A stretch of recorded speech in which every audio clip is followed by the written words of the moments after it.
As the winds of change blew through Europe, by June 1940, Nazi Germany had invaded almost every country to the north, south, east and west of its borders, terrorising civilians, obliterating cities and driving back the Allied troops that tried to halt their advance. It seemed that little stood in the way of the Nazis and their total domination of the continent, and when Adolf Hitler marched victoriously into Paris on June the 14th, the world could do nothing more than look on in total dismay. But while Nazi forces flooded into France, and Hitler's commanders began to enjoy the fruits of their success, there was one nation that refused to capitulate to German domination. Across the Channel, Great Britain was simply not prepared to contemplate peace with Nazi Germany. And as the planes of the Third Reich began to swarm towards British airspace, Adolf Hitler was about to discover that he faced an entire population determined to defend its beaches, towns and cities, no matter what the cost. While the British Prime Minister Winston Churchill rallied the public to fight to the bitter end, the Battle of Britain got underway, and Hitler's military supremacy faced its biggest challenge to date.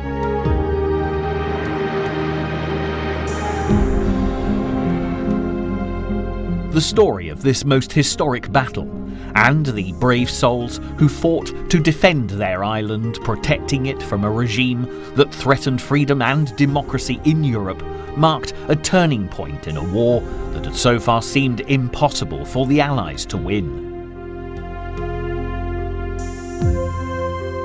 And as the spirit of Dunkirk remained strong, it was the extraordinary bravery of those who struggled through the dark days when Britain stood alone that would ultimately save not only the United Kingdom, but also their fellow allies from the overwhelming force of Hitler's Third Reich.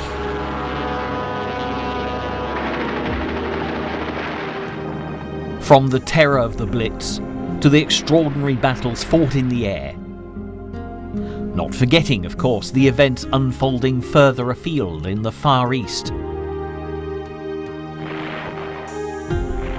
and the deserts of North Africa. This programme will chart the first real evidence of the world fighting back against Adolf Hitler and his axis of evil.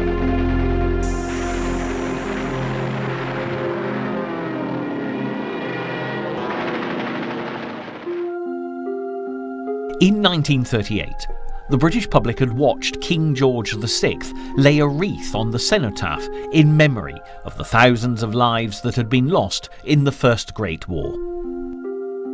At this stage, few realised how close the nation now was to facing bitter conflict, and that the peace that the world had cherished for almost 2 decades was about to be shattered. However, from the rubble and ruins of the First World War, new and dangerous forces were beginning to emerge. The Italian dictator Mussolini was eager to create a new Roman Empire, and Adolf Hitler was rallying the German people to support his demands for more territory and his dream of a world run by an Aryan master race. When the Nazis marched into Czechoslovakia in March of 1939, past allies France and Great Britain were left clinging precariously to the comfort of tradition. The French president, Albert Lebrun, made a state visit to Britain, reassuring the public that the established empires were more than a match for the new dictators. But it was soon clear that fine words and rash promises would never be enough to withstand the terrible storm that was brewing on the continent. On September 1st, 1939, Adolf Hitler seized his opportunity and invaded Poland.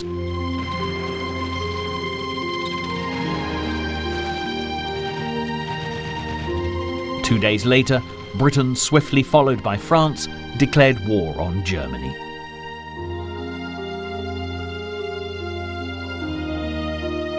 As the full horror of the Nazi occupation cast its shadow across Poland, on British soil, sandbags were put in place and children were evacuated from the major cities.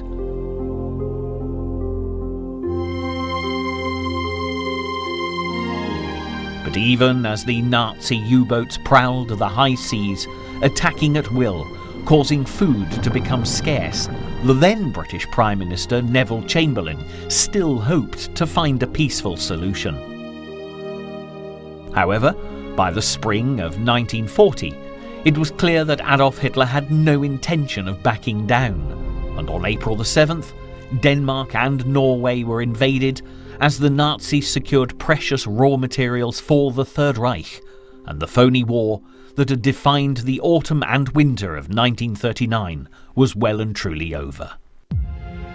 What's more, Hitler's stormtroopers didn't stop at Scandinavia, because on May the 2nd, the Low Countries came under attack, with France being Nazis' next target.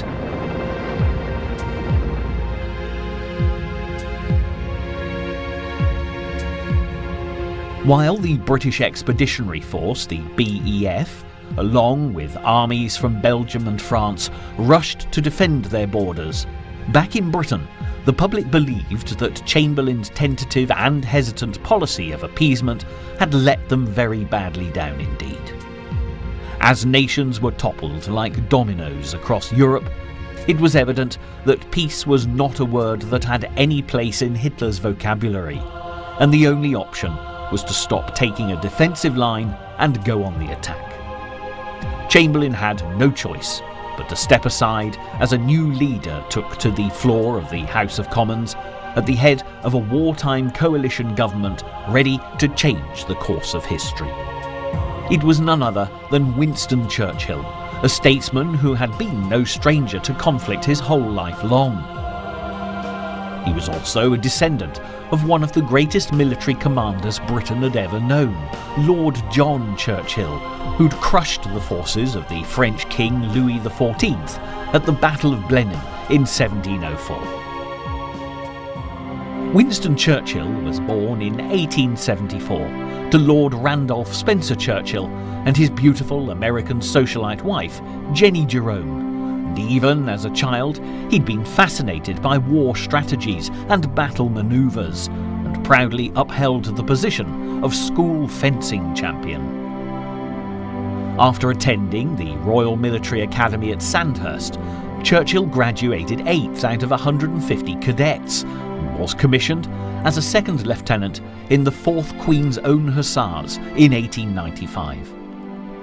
From the Boer War in South Africa to battles in Cuba and India, Churchill travelled far and wide, sometimes fighting and sometimes writing news reports, and on occasion doing both simultaneously. It was clear that the young man seemed to be most at home when he was at the heart of the action, and even when he became a politician as the 20th century dawned, from skirmishes with the suffragettes in 1910 to gangster battles in the East End, it seemed that wherever there was a battle to be fought, Churchill was never far away.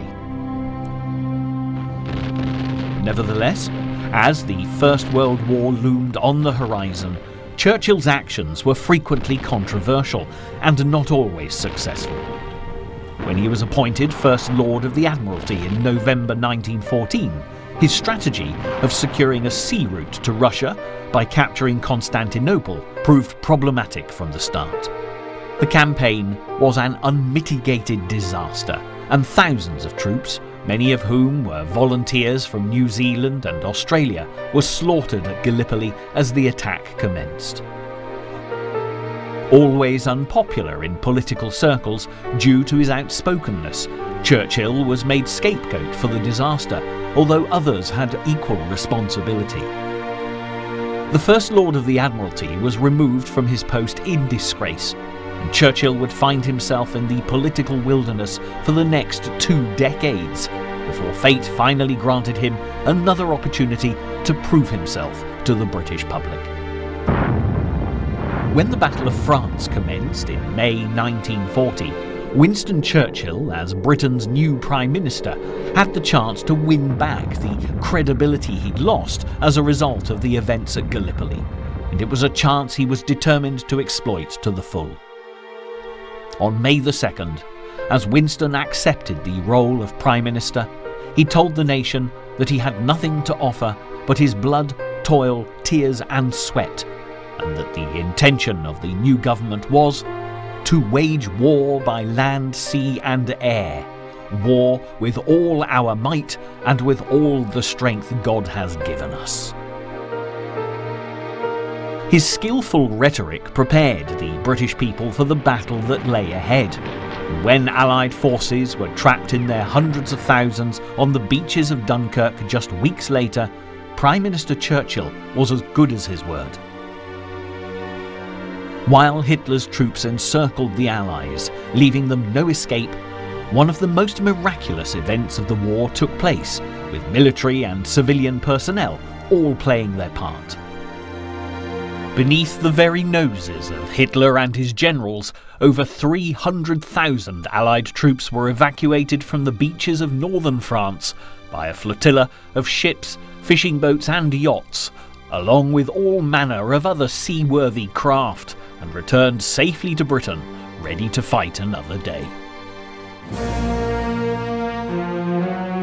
It proved that the Nazis were not infallible. But while Britain celebrated and welcomed their troops home, Churchill was quick to warn the nation that with valuable artillery and weapons lost, and their French allies left to face the enemy alone, this was far from being a victory.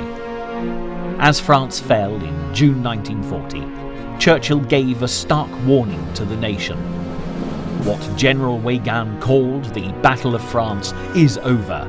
I expect that the Battle of Britain is about to begin. They were wise words indeed. Britain was about to come under the fiercest of attacks.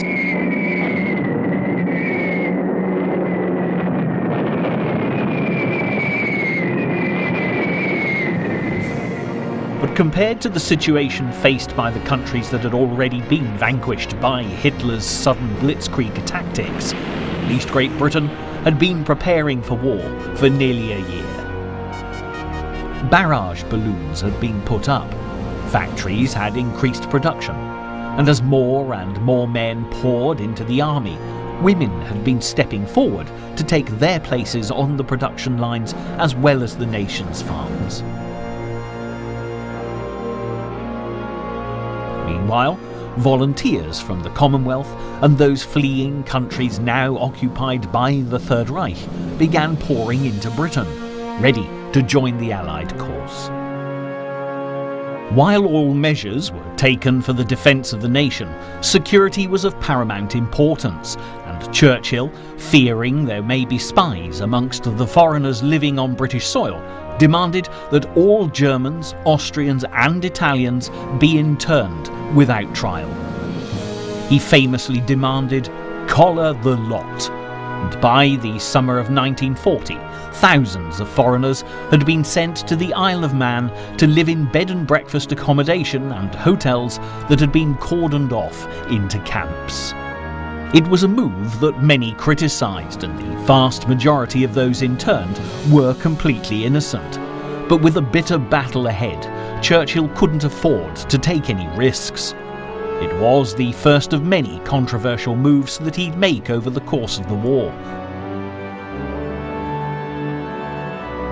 By the beginning of July 1940, yet another difficult decision had to be made. With the majority of France under the control of the Germans' puppet regime, the Vichy government, there was a real risk that Hitler would use the French fleet, the fourth largest naval force in the world, against the British. The commander of the French Navy, Admiral Darlan, had given a personal guarantee to Churchill that this wouldn't happen. But the British Prime Minister was all too aware that Darlan may have no choice in the matter, and such a dangerous threat could not be overlooked. Wary of Hitler's next move, just days before the Battle of Britain began, Churchill proved that he was determined to defeat the German Führer, whatever the cost. Codenamed Operation Catapult, a fleet of British warships from Gibraltar sailed to where the largest concentration of French naval power was based, at Mers el-Kebir in French Algeria. Their task was to take control of the French fleet, and although attempts were made to use diplomacy to secure the ships, the commanding admiral in Algeria refused to hand over control to the British. On Churchill's instructions, the British fleet opened fire, and 1,297 French sailors were killed, with more than 350 left wounded.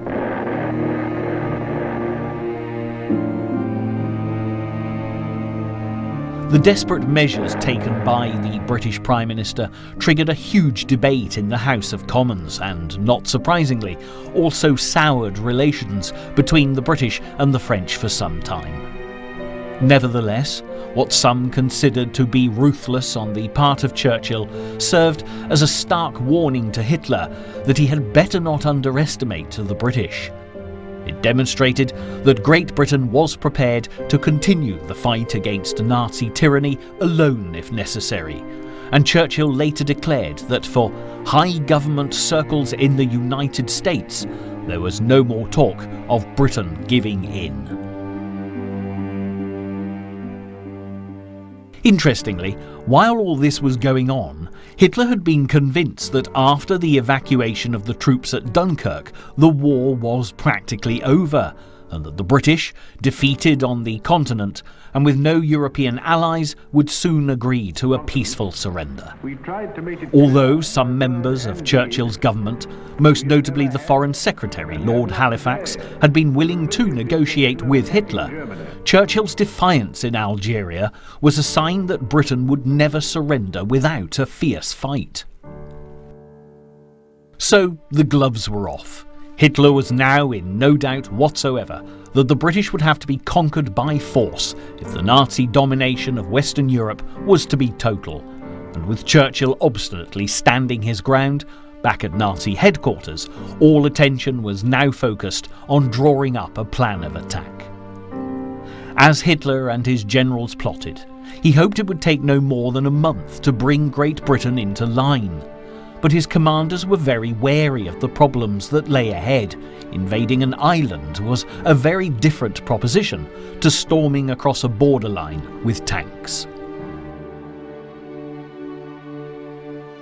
During the Norwegian campaign of April 1940, the German naval forces had come close to being destroyed, and they stood little chance of being a match for the powerful Royal Navy if an invasion was launched. Grand Admiral Erich Raeder informed his Führer that invading Great Britain could only be considered as a last resort, and only then if the Luftwaffe had neutralised the RAF to give Germany supremacy in the air.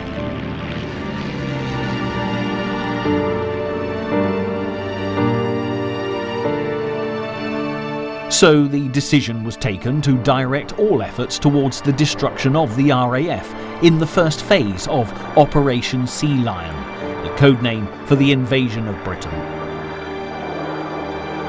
Then, when the RAF had been destroyed, a massive sea and airborne assault along the length of the south coast could take place, and this would be then followed by a full-scale invasion. 100,000 troops, along with Heinrich Himmler's terror force, the SS, would storm into Britain with orders to destroy all opposition. The responsibility that now lay with the RAF was immense. Despite it being the oldest independent air force in the world, founded in 1918, the policy of appeasement that had prevailed during the 1930s had meant it was far from being as prepared for war as the German Luftwaffe. The focus had been on building bombers rather than fighters to defend the country, and it wasn't until 1938 that fighter command was given full priority. Air Chief Marshal Dowding, in charge of British Fighter Command since its formation in 1936, had very little time to prepare for the battle that lay ahead. The RAF's main weakness was a shortage of experienced pilots, especially after the Battle of France, and the losses incurred during the evacuation of Dunkirk.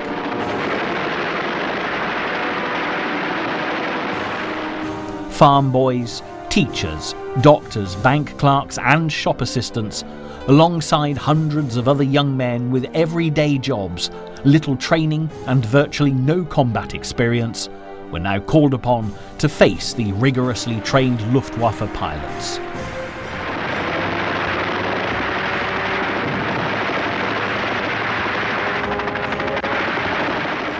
Nevertheless, they were being led by experienced commanders who certainly knew what was required. First World War ace Air Vice Marshal Keith Park from New Zealand was responsible for defending the southeast of England and the critical London approaches. Park's No. 11 Group would bear the brunt of the attacks, while Air Vice Marshal Trafford Lee Mallory commanded No. 12 Group, covering the Midlands and East Anglia, playing an equally vital role.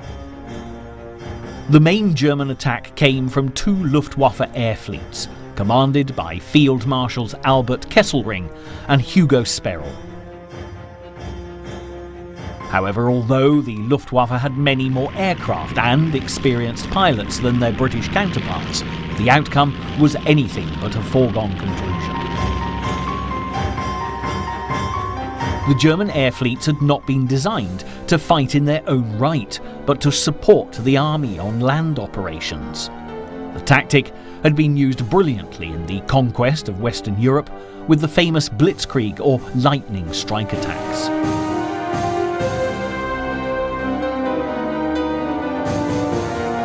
But being given total responsibility for a battle was a huge undertaking for the Luftwaffe. The Battle of Britain was the first campaign to be fought solely in the air, and all previous rules of engagement no longer applied. Equally, the Germans also faced the major disadvantage of fighting a battle far away from their home bases, leaving them little time to spend in the skies over Britain, with refuelling always a major issue.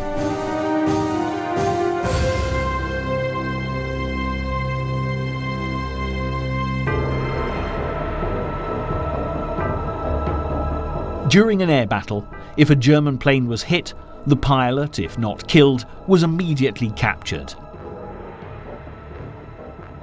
Whereas the British pilots could parachute onto home territory and fly another day.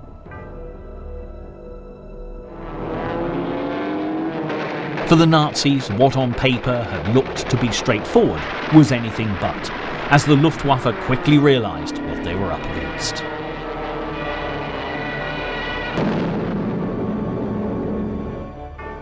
There'd been German air raids made on Britain since 1939, but nothing on this scale. Luftwaffe bombers had been shot down over the Firth of Forth and Scapa Flow in mid-November 39, and during further attacks in the new year. But as Churchill and the nation watched and waited for Hitler's next move, on July the 10th, 1940, the Battle of Britain began in earnest.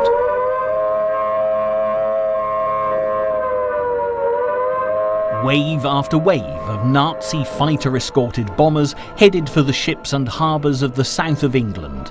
But despite being vastly outnumbered, 5 squadrons of Hurricanes and Spitfires rose to the occasion and took to the skies to challenge Germany's modern state-of-the-art planes.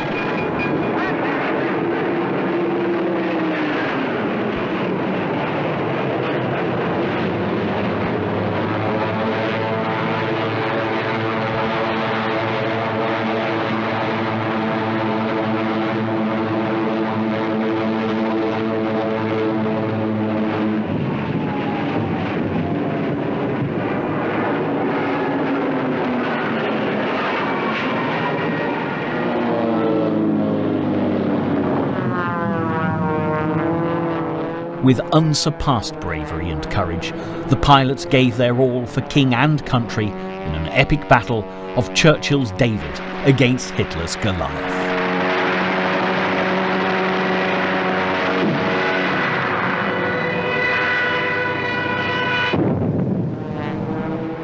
Incredibly, the Germans lost twice as many planes as the British, and contrary to Hitler's belief that it would take no more than 4 days to defeat the RAF, the Luftwaffe soon discovered that they had a major fight on their hands. Not only were they up against the sheer bravery and determination of the enemy pilots, but the British also had a revolutionary top-secret technology that would make a major contribution to the outcome of the battle. What would later become known as radar gave British controllers early warning of Luftwaffe raids, as the great towers scanned the skies along the English coast and out to sea. And further inland, the British Observer Corps continued to employ more traditional methods, peering heavenward day and night, ready to phone control command as soon as an enemy aircraft came into view. Both the Observer Corps and radar provided an invaluable part of Britain's defence, as the controllers who watched the tables 24 hours a day would send out warnings to the nearest fighter bases as enemy planes came into sight, so they in turn would be ready to fly into action. Soon the Luftwaffe began to wonder why the Spitfires and Hurricanes were always waiting for them. Nonetheless, they continued to underrate the value of the radar towers. Ironically, back in 1939, just before war broke out, the Germans had sent the airship Graf Zeppelin on a spy mission to scour the British airwaves for radar transmissions. While the vast airship flew up and down the east coast, British radar operators saw the largest echo they'd ever witnessed appear on their screens. But the German scientists on board were oblivious to the commotion below and concluded that radar in Britain was in fact primitive and inefficient. As the airship floated back to the fatherland, radar wasn't the only thing German intelligence had failed to pick up on. In the heart of the Buckinghamshire countryside at Bletchley Park, code breakers were working day and night to decipher messages sent through the German Enigma machines. The Nazis transmitted their most secret and tactical information coded through Enigma, and Project Ultra was dedicated to decrypting the messages. Eventually, Ultra intelligence became so successful that the British had to ration its use to avoid undermining Nazi confidence in their Enigma machines. The Germans would only discover the extent to which Polish and British cryptographers had broken the Enigma codes after the war. But while Ultra-intelligence was helping the battle on the home front, further afield there were threats that Ultra could not be of any assistance with. With the remnants of Queen Victoria's empire, the British still had colonies in all corners of the globe, having once been the largest formal empire the world had ever known, with its power and influence stretching far and wide. As the Axis tightened its grip, outposts of the empire from the Far East to the deserts of North Africa, as well as territory in the Mediterranean, were all coming under threat.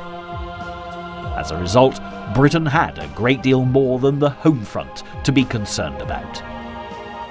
On the other side of the globe, Japan had long been waiting to seize its opportunity to create an empire on the scale of the great dominions of the British and the French. Up until now, Tokyo's focus had been on China, and since 1937, Japanese armies had been plunging deeper into its territory, seizing land and cities, terrorizing the civilian population.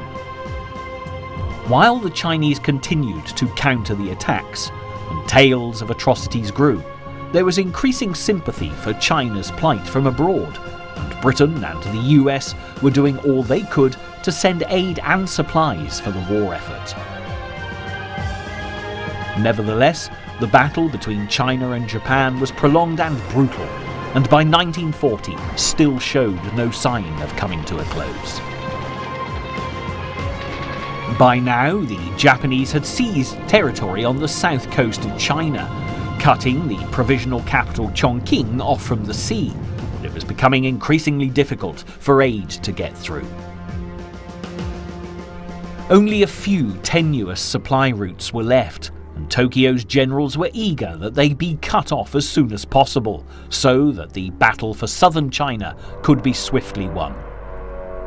One of these routes was the Burma Road, which ran from Lashio in the north of British-controlled Burma to the Chinese city of Kunming, and Japan demanded that Churchill have it closed with immediate effect. Britain was in a difficult and vulnerable position, as some of its most valuable colonies, including Hong Kong and Singapore, were in the Far East, and with the Battle of Britain in full swing, couldn't afford to spare precious ships for their defence. Japan certainly seemed to have the upper hand, already having taken advantage of the Germans' victory in France by putting pressure on French Indochina to close their routes into China, and it appeared that the British were now equally helpless to protect their interests. Prime Minister Winston Churchill had a grave decision to make, and for the time being at least, he had no other options open, forcing him to reluctantly agree to Japanese demands. On July the 17th, the Burma Road was temporarily closed, amid cries of shame from the politicians in the House of Commons. And while these events were taking place, in Africa, yet another belligerent was making his presence felt.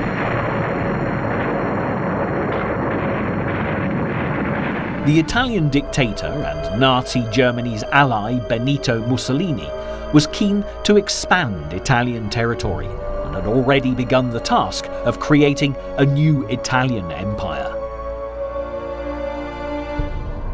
In 1936, he'd seized Abyssinia in East Africa, today known as Ethiopia, and had added the nation to his already established colonies of Italian Somaliland and Eritrea. In North Africa, the Italians already held Libya, and Mussolini was now plotting to capture the valuable ports of Egypt and the Suez Canal, so he could link up his forces in Libya with those in Italian East Africa. Britain was in a better position in Africa than in the Far East, however, and was already one step ahead. When Mussolini declared war on Britain after the evacuation of Dunkirk, 30,000 Allied troops had stormed into Libya on June the 14th, signalling the start of the North African campaign.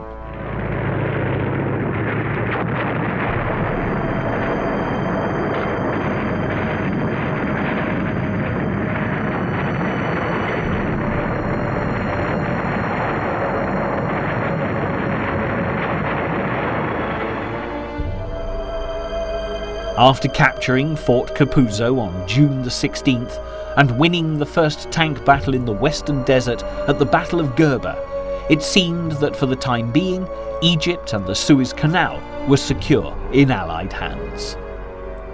Meanwhile, in East Africa, the Italians were enjoying rather more success, and after some minor incursions into British territory in the Sudan and Kenya, in August 1940, the Italians and their German allies attacked British Somaliland.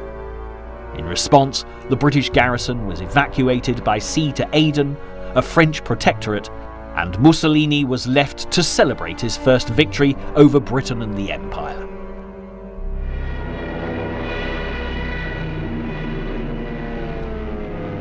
As the Luftwaffe continued their bombardment of Britain, Adolf Hitler also had an eye on the British colonies. The island of Gibraltar had been under British rule since the 18th century and served a vital role in both the Atlantic and Mediterranean theatre, controlling virtually all naval traffic into and out of the Mediterranean Sea from the Atlantic Ocean. While continuing preparations for Operation Sea Lion, Hitler began planning to seize the British colony, which would close the Mediterranean to British shipping, leaving merchant ships a long and perilous route along a U-boat-infested Atlantic highway. The operation was codenamed Operation Felix, and if it succeeded, would put greater pressure on the British mainland as they struggled to fight off the Luftwaffe attacks. Hitler did, however, have one obstacle to overcome. The attack would have to be launched from Spain, and to do this, he would have to win the allegiance of the Spanish dictator, General Franco. Franco was as yet poised gingerly on the edge of the European conflict, and was not as eager as the Italian dictator Mussolini to make an alliance with the Nazi Führer. In return for his help, Franco told Hitler he wanted Gibraltar, French Morocco, part of Algeria, including Oran, as well as oil and full compensation for the cost of a British blockade. Whether by design or not, Franco's demands were beyond what Hitler was prepared to pay, and throughout the war he would continue to thwart the Nazi leader's plans.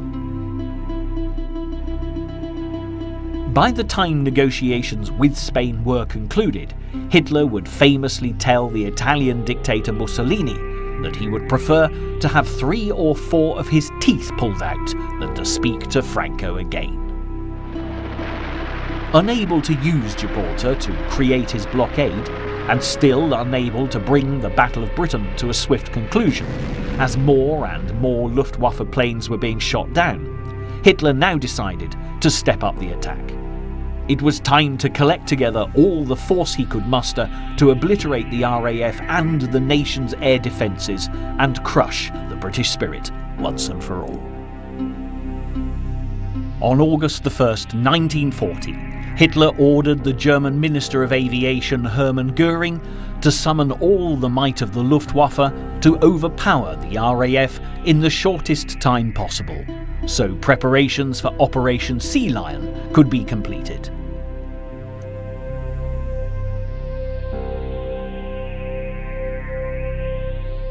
The date for the invasion was set for September the 15th, but before that could happen, the RAF had to be beaten.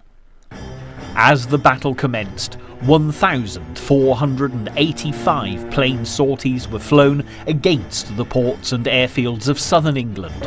Although British Fighter Command gave their all, the losses in the skies and damage to airfields on the ground brought the RAF to the very brink of defeat.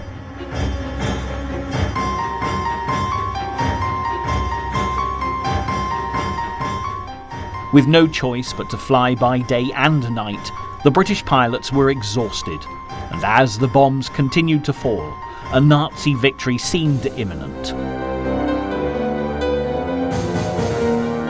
On August the 16th, while the battle raged, Winston Churchill visited No. 11 Group's operations room and was deeply moved by the valour of the young men fighting in the skies. He was so overcome with emotion he could barely speak, but the words he did utter would become the basis of his speech to the House of Commons 4 days later, when he praised the bravery of the RAF. The gratitude of every home in our island, in our empire, and indeed throughout the world, except in the abodes of the guilty, goes out to the British airmen who, undaunted by odds, unwearied in their constant challenge and mortal danger, are turning the tide of the world war by their prowess and by their devotion. Never in the field of human conflict was so much owed by so many to so few.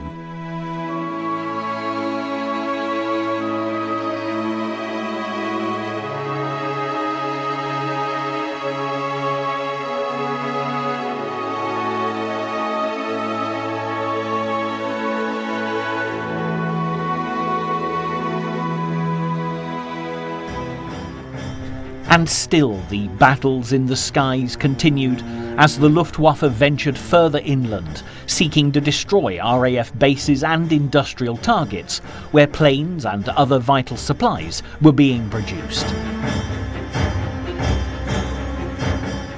Many major airfields were seriously damaged, and those working in factories were now at great risk. But people were determined to do their bit for the defence of the nation and worked doggedly throughout the attacks so that the war effort never faltered.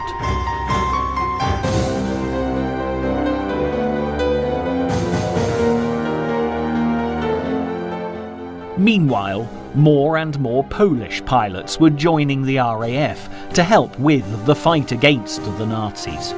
303 Squadron would famously bring down more enemy planes than any other squadron during the Battle of Britain. But despite the resilience of the men fighting in the skies and the immense effort of all those working around the clock to support them, the margins were beginning to narrow, and Fighter Command was beginning to struggle.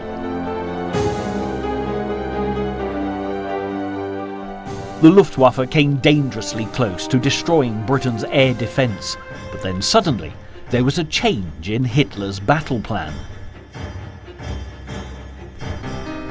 Hitler had made it clear that the civilian population of Britain should not be targeted without his express permission.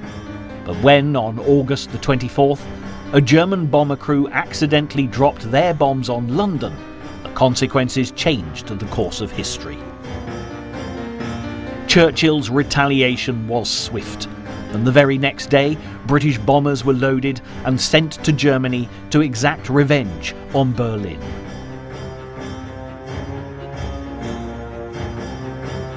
Despite there being little damage inflicted upon Berlin in the air raids, the psychological effect on the German people was dramatic.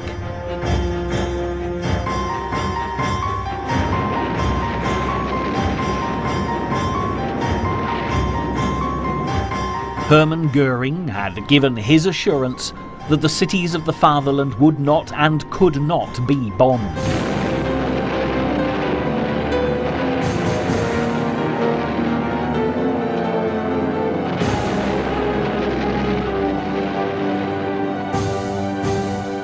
But it was a promise that he evidently couldn't keep. Hitler was furious, and it would seem that he allowed anger to colour his military strategy. The Führer was determined to avenge the attack on Germany and ordered that bombing now be focused with immediate effect on Britain's cities rather than Fighter Command and its airfields. Unbeknown to Hitler, he had given the RAF the respite that they so desperately needed. But as the Blitz got underway, it was the people of Britain who would find themselves under attack. On the 7th of September 1940, in the late afternoon, sirens began to wail across the British capital as enemy planes were spotted flying towards London. As the warning rang out, people began rushing for safety, hurrying to the basements of buildings or guided to the nearest air raid shelters. Then, as the streets and buildings fell silent, a blanket of bombers 2 miles wide was seen flying up the Thames, and the onslaught began. 348 German bombers, escorted by 617 fighters, swarmed above the city, and within moments, bombs began to scream through the air, shattering the calm.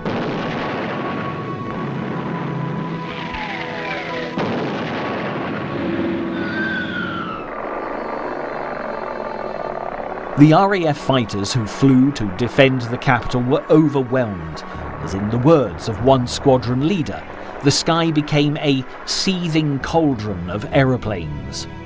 London was thrown into complete and utter turmoil. But while explosions continued, there were even graver concerns troubling Churchill's war cabinet. Reconnaissance flights over the French Channel ports from Le Havre to Calais had shown a substantial build-up of barges that very same week, and with moonlight favouring a landing that very night, it seemed increasingly likely that the invasion of Britain was about to take place. As the Blitz began, the decision was taken to issue the code word Cromwell nationwide, which meant that invasion was imminent. The forward coastal divisions were put on alert all over the country, and coastal artillery sites were manned, as those charged with the defence of the realm donned steel helmets and waited for the first sight of the enemy. Home Guard units manned their pillboxes, but panic started to set in, and some began ringing church bells, believing that the Nazis had already landed. As the sound of bells, silenced since the outbreak of the Battle of Britain, began to echo throughout the land, the Nazi threat suddenly seemed very real and truly terrifying. Back in London by 6 p.m, the first wave of bombers, having dealt their deadly blows, departed. But 2 hours later, while firefighters battled the blazes raging through the city, a second group of 133 raiders, guided by the flames of London burning, continued the onslaught throughout the night.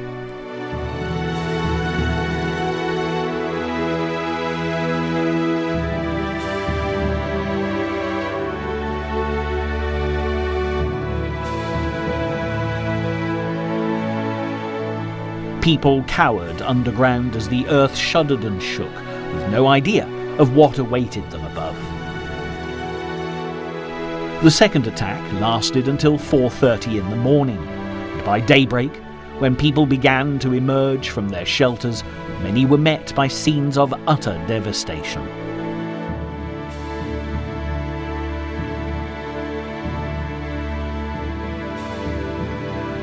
As the search for survivors amongst the rubble began, it was soon revealed that over 400 people had been killed and more than 3 times that number had been injured.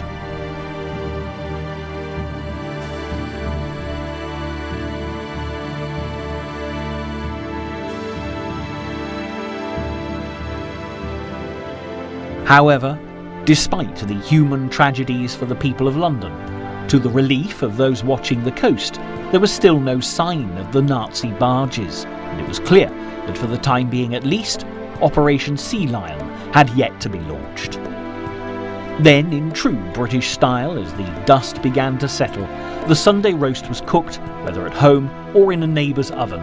Tea was brewed, and morale did not waver. Meanwhile, a classic radio broadcast from Churchill praised the fighting spirit of Londoners as they survived the first terrible days and nights of the Blitz, serving notice that Hitler's bullying tactics would never shatter the British resolve. For the next 57 days consecutively, London was bombed either during the day or through the night, and the fires raged relentlessly. Germany began to target many other cities, from Coventry and Cardiff to Belfast and Birmingham, with attacks that were devastating. Within a few weeks, the daily bombing sorties had become nightly raids, as Hitler tried to weaken the spirit of the British by depriving them of their sleep. But while the onslaught continued, the British fought back in every way that they could. The government tried to confuse the German bombers by enforcing a blackout. Street lamps were switched off, car headlights had to be covered, and air raid wardens would ensure that everyone kept their lights off or concealed behind blackout curtains. Shelters were built in gardens, and as the bombing intensified, people began to gather in underground stations to sleep. As the war continued, whole communities began to develop the most extraordinarily strong sense of unity. Shops still opened despite being surrounded by the rubble of neighbouring buildings, and those fortunate enough to find their houses still standing rallied to help those who'd not been quite so lucky. The way the British coped with the onslaught was admirable. Despite their disturbed sleep in London, people still continued to get up and go to work in the factories, determined to supply the commander of the RAF, Sir Hugh Dowding, with the planes and ammunition his fighter pilots so desperately needed. People from all walks of life stood shoulder to shoulder in the fight against Hitler. Despite fears for their safety, the King and Queen were determined to remain at Buckingham Palace, showing solidarity with the British people. They even travelled around the country to boost morale and console those who'd lost homes and loved ones. Buckingham Palace suffered no less than 9 direct hits during the war. But once the palace had been bombed, the Queen said that she could at last look the people of the East End in the eye, and rather than shattering the nation's morale, directly attacking the monarchy had quite the opposite effect. The British were heartened that their royal family shared their suffering and the kingdom was united. As the Battle of Britain and the Blitz continued, back in Germany, controversy had been growing over the planned invasion of the United Kingdom and Operation Sea Lion, with the army and navy unable to agree on a landing procedure. Hitler's faith in the plan seemed to be wavering, and the invasion date was postponed from the 15th of September until later in the month. Even so, on September the 15th, Goering launched his final major offensive to destroy RAF Fighter Command. However, with the help of ultra-intelligence, the RAF were forewarned of the attack. In the end, the Luftwaffe lost 60 aircraft to the RAF's 28, and it was to be the last engagement of the Battle of Britain. After this defeat, Operation Sea Lion was called off, and with sea conditions deteriorating as winter approached, it would be spring before it could even be considered again. The Battle of Britain was over. But Hitler would continue his efforts to bomb the nation into submission. During the Blitz, some 2 million houses would be destroyed, with 60,000 civilians killed and many more were injured.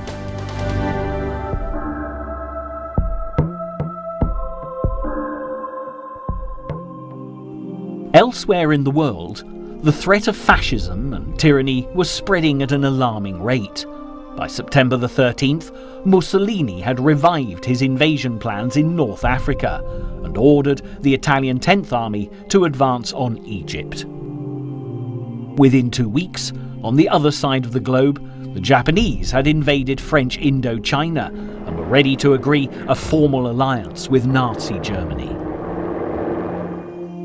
On September the 27th, 1940, the Axis powers united in Berlin as Japan signed the Tripartite Pact, joining Germany and Italy in the fight against the Allied forces.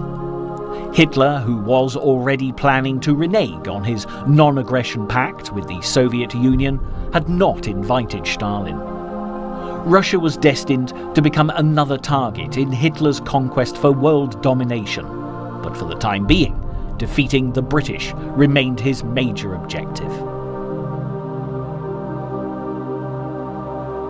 The war in Europe was reaching global proportions, but Britain's fight to stave off the Nazi attacks had been admired across the world. And as the words of Winston Churchill, "We shall never surrender," reverberated around the globe, it would provide inspiration not only for the people of Britain, but also for every occupied nation terrorised by the Nazi regime. However, the British would not have to stand alone for much longer, as the consequences of Hitler's Tripartite Pact would directly bring the Americans into the conflict, at last making the Allies a real force to be reckoned with.